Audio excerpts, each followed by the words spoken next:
Bom dia, bom sábado, querido amigo e irmão da classe de profecia. Mais um estudo da palavra de Deus nessa manhã. Vamos orar antes de começar? Nosso Pai, suplicamos que o Teu Santo Espírito dirija o estudo dessa manhã. Que possa haver compreensão na nossa mente e no nosso coração.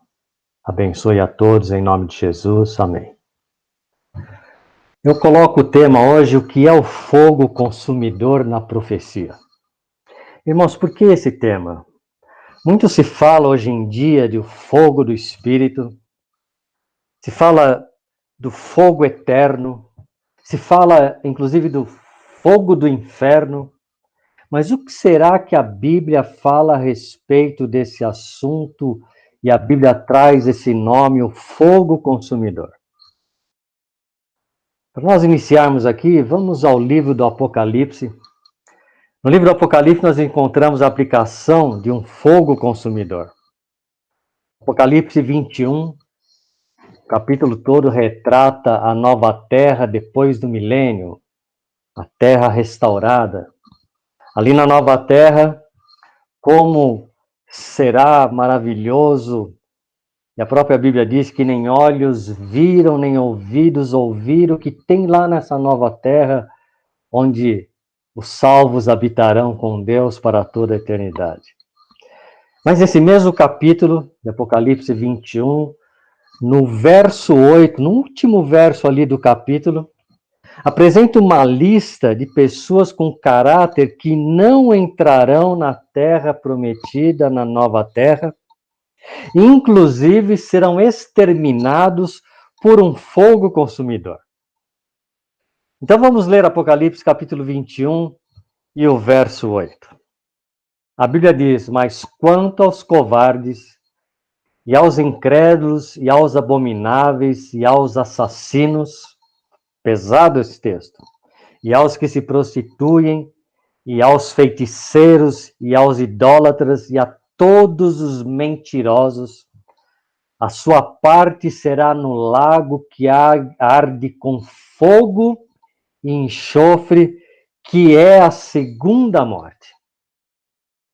Esse texto, irmão, trata das consequências, aqueles que não atenderam às últimas mensagens de Apocalipse 14, né, a partir do verso 6, que fala sobre as 3 mensagens angélicas, que nós vamos estudar aí em outro momento, que é exatamente o momento que nós estamos vivendo, que se faz necessária a pregação do evangelho eterno rapidamente para todo mundo, 3 mensagens de advertência antes que venha ao fim, e que ainda haja tempo de pessoas se converterem a Deus e não passem por essa destruição do fogo destruidor, do fogo consumidor de Apocalipse. 3 mensagens angélicas. Lógico que não vai dar para a gente estudar isso hoje, mas só para dar uma passada rápida. A primeira mensagem angélica, estou resumindo aqui: temei a Deus e dai-lhe glória, porque é chegada a hora do seu juízo. Segunda mensagem angélica, resumindo: caiu a grande Babilônia. Terceira mensagem angélica, tudo isso está lá em Apocalipse 14, os versos 7 até o verso 10. Se alguém adora a besta e a sua imagem, será atormentado com fogo e enxofre. E diz mais, Apocalipse, capítulo 6, o verso 17 agora. Porque é vindo o grande dia da sua ira, e quem poderá subsistir? Irmãos, aqui está falando da ira do Cordeiro. O mal, irmãos, está dominando este mundo, está querendo tomar posse total deste mundo que já vive uma impiedade incrível, e nós não podemos nos sentir confortáveis com a situação atual que o mundo está vivendo e que nós estamos inseridos nesse mundo. Existe um relato na Bíblia que todos conhecem, e nós podemos aí, eu convido os irmãos a estudarem essa história aí no livro de Gênesis, no capítulo 13 principalmente, sobre a cidade de Sodoma e Gomorra. A Bíblia diz que era uma região maravilhosa. Mas a sociedade daqueles dias ali em Sodoma e Gomorra, lá no Velho Testamento, naquele lugar vieram a se acostumar com o domínio do mal, com o domínio do erro, com o pecado. Mas eles estavam acostumados e estavam confortáveis.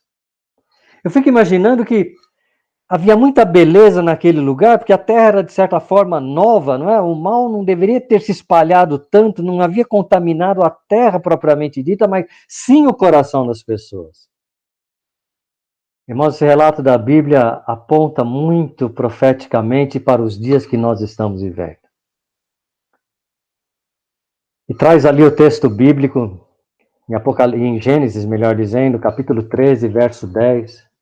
E levantou Ló os seus olhos e viu toda a campina do Jordão, que era toda bem regada, antes do Senhor ter destruído Sodoma e Gomorra.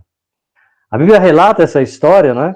Mostrando que é uma terra boa que Deus havia criado ali, mas como também uma advertência para nós, que apesar de ser ali o que a Bíblia chama como o jardim do Senhor, era um lugar fantástico, um lugar lindo, ali os homens, ora, eram maus os homens de Sodoma e Gomorra, Gênesis 13, verso 13, e eu grifei aqui, e grandes pecadores contra o Senhor. Os homens eram maus e grandes pecadores contra o Senhor. Mas existe um relato aí na Bíblia, não é? Falando dessa história de Sodoma e Gomorra, eu peço que os irmãos leiam depois, né, esses capítulos que falam, a partir do capítulo 13, e vai ali até o capítulo 19. Em certo momento, Deus mandou anjos para dar uma mensagem de advertência para aquele povo, como Deus está mandando hoje mensageiros, seus anjos, que são mensageiros, a dar as últimas 3 mensagens de advertência, as 3 mensagens angélicas. Porque o povo daquela sociedade estava tão corrupto, tão corrompido, que estava à beira da destruição. E esses 2 anjos vieram para trazer mensagem de advertência para Sodoma e Gomorra, só que o povo não quis aceitar. E pelo contrário, eu não vou aqui entrar em detalhes, mas se os irmãos puderem ler lá, eles quiseram forçar relações sexuais, né? Com aqueles anjos, os homens, quando souberam que havia visita ali, visita naquela terra, haviam seres estranhos ali, não é? Que a gente sabe agora que eram anjos, mas eles pensaram que eram 2 homens. Eles tentaram forçar com que aqueles homens participassem de relações sexuais ilícitas, de homossexualismo com aqueles homens. Então o Senhor teve que intervir naquela hora, não havia mais tempo. O tempo da graça se fecha para Sodoma e Gomorra. Então, no Gênesis 19, verso 24, diz que então o Senhor fez chover fogo, enxofre e fogo, desde os céus sobre Sodoma e Gomorra. Deus não se agradou mais daquele povo, Deus não podia mais aguentar, era uma espécie de gota d'água que eles fizeram com aqueles anjos que foram levar a última advertência para o arrependimento. E quando Abraão, que não estava em Sodoma e Gomorra, né, está na outra terra, ele olha para a região de Sodoma e Gomorra, Gênesis 19, verso 28, olhou para Sodoma e Gomorra e para toda a terra da campina e viu que uma fumaça da terra subia como a fumaça de uma fornalha. Sodoma e Gomorra foi totalmente destruída naquele dia por um fogo consumidor mandado dos céus pelo Senhor. Irmãos, nós somos hoje a região do Mar Morto. Na região do Mar Morto, onde está o Mar Morto hoje. O Mar Morto, os irmãos conhecem, né? É de 7 a 8 vezes mais salgado do que o mar aí que nós conhecemos, o Oceano Atlântico, por exemplo, que nós temos as nossas praias. Por isso é chamado de Mar Morto. O Mar Morto também está a 500 metros abaixo do nível do mar, ali naquele Mar Morto, onde as terras são áridas ao redor, e o Mar Morto sem vida nenhuma, aridez total, ali foi a cidade antiga de Sodoma e Gomorra. E diz mais a palavra do Senhor em Judas, no capítulo 1, verso 7, assim como Sodoma e Gomorra e as cidades circunvizinhas, que havendo se entregue à fornicação como eles, aqueles, e ido após outra carne, foram postas por exemplo, sofrendo a pena do fogo eterno. Aqui o texto bíblico está falando sobre fogo eterno. E muita gente tem dificuldade para entender essa expressão, uma expressão idiomática que a Bíblia traz em português. E quando se diz fogo eterno, as pessoas ficam pensando, será que foi um fogo que ficou queimando eternamente? Nós vimos que queimou Sodoma e Gomorra, hoje já não existe mais, né? Foi de consequências eternas, lá hoje tem um mar morto naquele local. Foi um fogo ali que consome tudo, essa é a ideia de fogo eterno, e quando não tem mais combustível, né, elementos para queimar, então o fogo se extingue. Ele é um fogo eterno, nas suas consequências nada sobra, tudo acaba para sempre. É interessante essa colocação aqui, importante para que a gente fique bem claro, né, que são expressões idiomáticas, um exemplo como será o fim de tudo com o fogo. E a Bíblia nos traz lá o apóstolo Pedro, na sua segunda carta, no capítulo 2, ao verso 6, ele falando sobre essa destruição, e condenou a destruição às cidades de Sodoma e Gomorra, reduzindo-as a cinza, né? Queimou tudo, virou cinza, e pondo-as para exemplo aos que vivessem impiamente. O apóstolo Pedro coloca aqui o mesmo paralelo que aconteceu com Sodoma e Gomorra, foi reduzindo a cinza, acontecerá com aqueles que vivem impiamente no futuro também.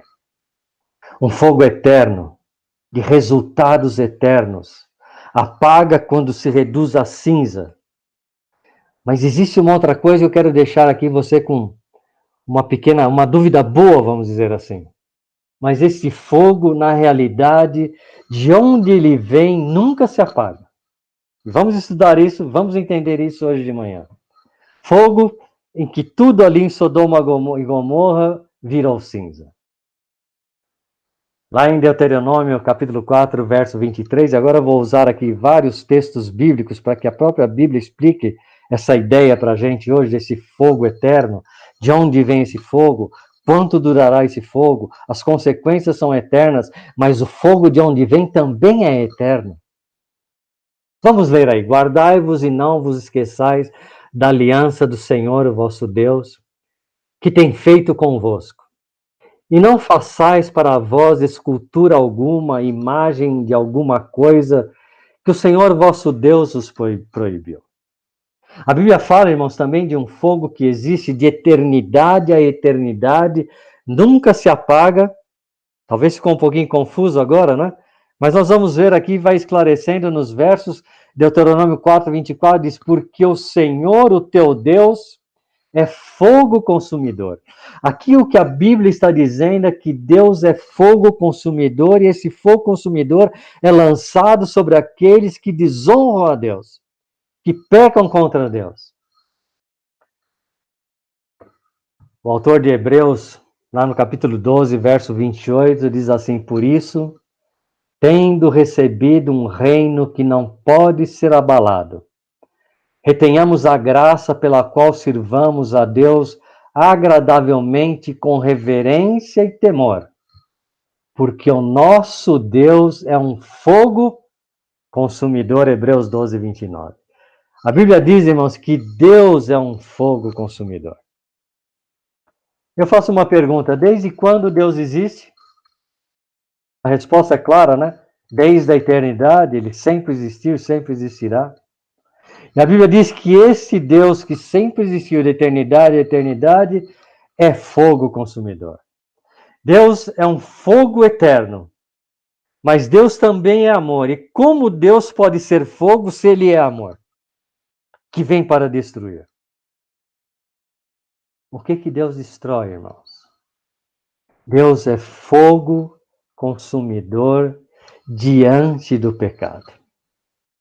Toda vez que a presença de Deus chegar a um lugar e houver pecado ali, o pecado e tudo que estiver abraçado com o pecado, com a presença de Deus será destruído. Vocês lembram lá no Monte Sinai? A glória de Deus estava ali, o grande fogo consumidor. O texto bíblico diz lá em Êxodo, capítulo 24, verso 16, e a glória do Senhor repousou sobre o Monte Sinai, e a nuvem o cobriu por 6 dias. E ao 7º dia chamou a Moisés do meio da nuvem, continua no verso 17, e o aspecto da glória do Senhor era como um fogo consumidor no cume do monte aos olhos dos filhos de Israel. O que está dizendo aqui?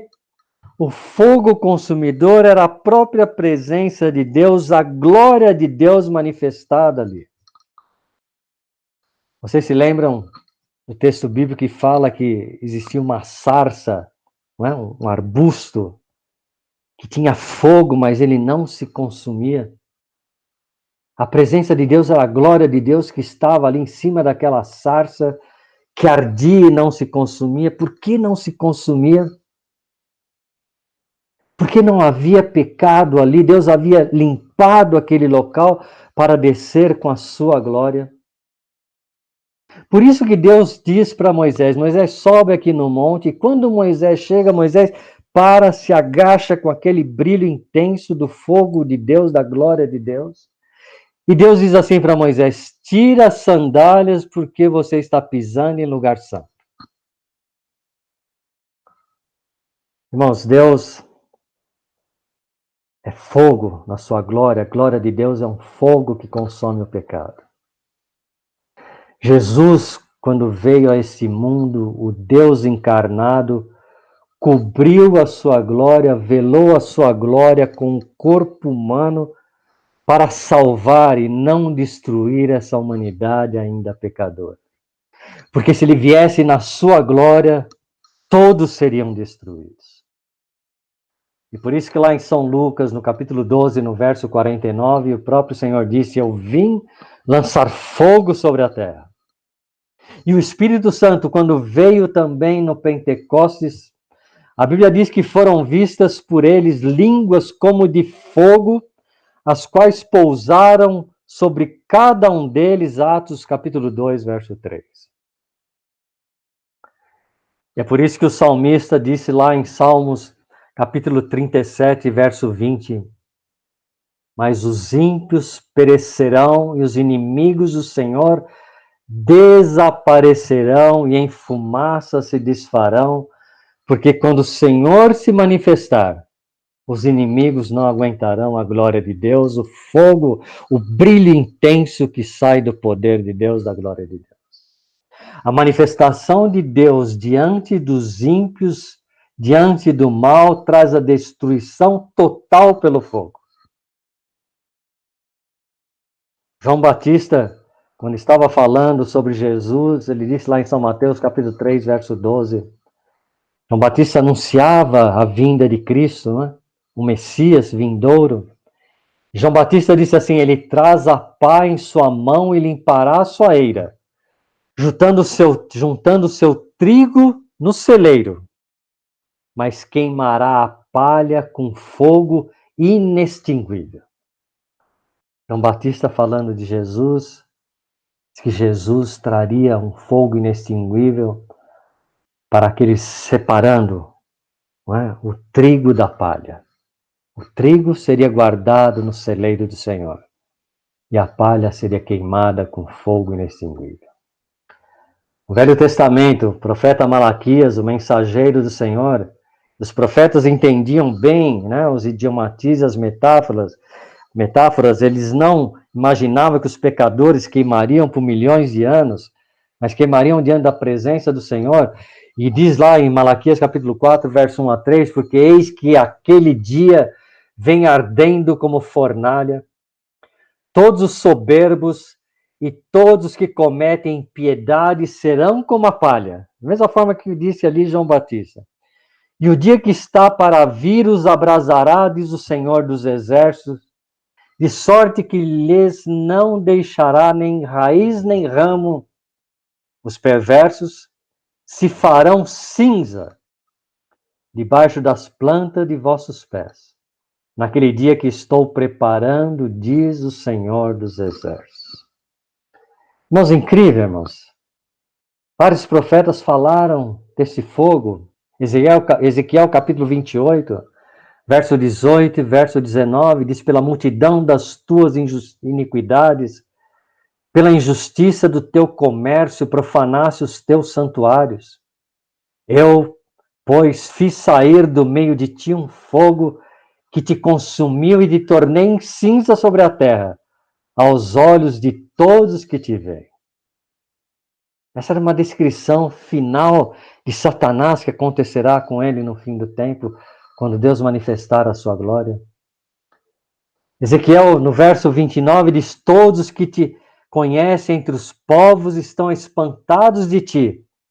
Em grande espanto te tornaste e nunca mais subsistirá. O mal nunca mais se levantará depois que foi queimado pelo poder de Deus, pela glória de Deus. Os ímpios são cinzas diante do fogo consumidor. Jamais se levantará como foi com a cidade de Sodoma e Gomorra. Irmãos, hoje a gente tem uma ideia, às vezes, errada, né? A própria cultura traz ali as ideias de Aristóteles, filósofo grego, aluno de Platão, Sócrates. Foi professor, inclusive, tutor de Alexandre o Grande. Foi daí que vieram aquela filosofia grega, a ideia de inferno como sendo um local de fogo eterno.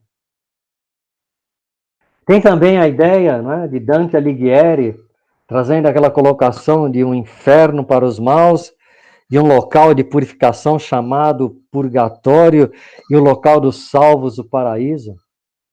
E a nossa cultura colocou isso na mente, algo que não está na Bíblia. Eu vi essa foto, certa ocasião, de José Gervásio Souza, o quadro pintado por ele, está lá no Museu da Inconfidência Mineira. Esse quadro retrata bem aqui, você percebe na parte alta, né? Ele é colocado assim, na horizontal, na parte alta, existe o sacerdote ali fazendo a oração, a extrema-unção para o justo que está morrendo. E se vê que lá no céu, ali já Jesus está esperando por esta alma, né? Como se a pessoa morresse imediatamente e fosse para o céu, que a Bíblia diz que não é isso que acontece. A ressurreição só acontecerá na segunda vinda de Cristo. Mas enfim, se acredita então que a alma do justo vai para o céu e na parte de baixo, né, o sacerdote está ali colocando o crucifixo sobre o ímpio, né, a morte do pecador, e ali já estão diabo e seus anjos, né, esperando ele dentro de um caldeirão ali de fogo ardente, não é? Um local de fogo que consome para a vida toda. Essa é a ideia que a humanidade tem hoje, de certa forma, até muitos cristãos. O justo vai para o céu, o morto vai queimar, o morto impenitente, pecador, vai para um buraco queimar junto com Satanás e seus anjos. Mas, irmãos, a Bíblia não diz isso, a Bíblia faz até, poderia fazer uma brincadeira, até, né? Quem estará diante desse fogo consumidor eternamente? Aqueles que são anjinhos, representados aí, não é? Por essa figura aqui, tirada da internet? Ou estará diante do fogo consumidor eternamente o malzinho, não é? Aquele o capetinha aqui do lado. Qual dos dois? Que é bom estará diante do fogo consumidor eternamente, ou é o mal que ficará eternamente no fogo? O que a Bíblia explica sobre isso? E aí é que nós vamos entender hoje de manhã que o conceito bíblico é totalmente contrário àquilo que as pessoas pensam. Porque em Isaías capítulo 33, verso 14, diz assim: os pecadores de Sião se assombraram, o tremor surpreendeu os hipócritas, E ele faz a pergunta: quem dentre nós habitará com o fogo consumidor? Quem dentre nós habitará com as labaredas eternas? Veja que eu estou colocando a resposta da própria Bíblia, né, para você consultar se está de acordo, né? Quem habitará com as labaredas eternas o fogo consumidor? E o próprio Isaías, no capítulo 33, e no verso 15, ele dá a resposta. O que anda em justiça, quem habitará com o fogo eterno, com o fogo consumidor? E ele diz, não é o mal, mas o que anda em justiça, e o que fala com retidão, o que rejeita o ganho da opressão, o que sacode das suas mãos e recusa o suborno, o que tapa os seus ouvidos para não ouvir proposta de derramamento de sangue e fecha os seus olhos para não ver o mal.